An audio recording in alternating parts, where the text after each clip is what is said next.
Good morning, Grunkle Tim here. I'm here to read you another story. Today, it's The Three Bears of Blueberry Ridge, a Northwest folktale retold by Grunkle Tim.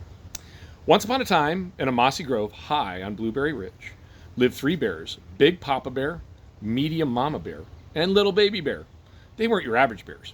They were homesteaders.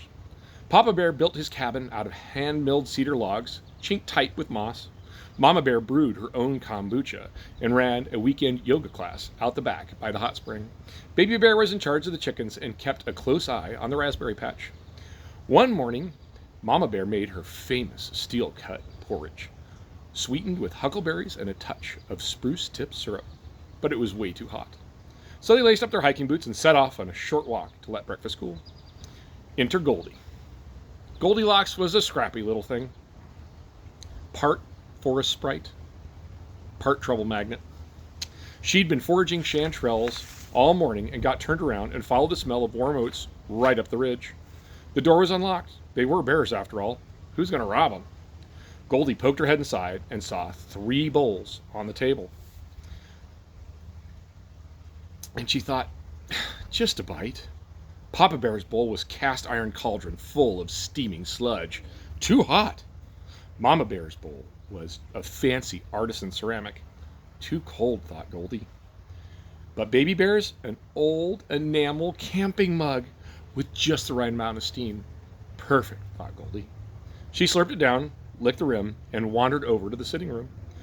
Papa Bear's chair was a hulking Adirondack. She nearly toppled over backwards. Too big. Mama Bear's chair had a wool blanket and smelled like sage. Too crunchy. But Baby Bear's beanbag chair was just the right combo of squish and support. Perfect, she thought, until it popped. Oops. Feeling sleepy, porridge will do that. She climbed the stairs. Papa Bear's bed was a literal pile of pine boughs. Too pokey. Mama's Bear's bed had 12 pillows, a memory foam topper, a feather bed, and a weighted blanket. Too hard to get out of, she thought. But Baby's Bear hammock, slung from two ceiling beams with a view of the trees, oh man, that's just right. That's where the bears found her. Papa Bear growled, Mama Bear gasped, and Baby Bear said, she's in my hammock.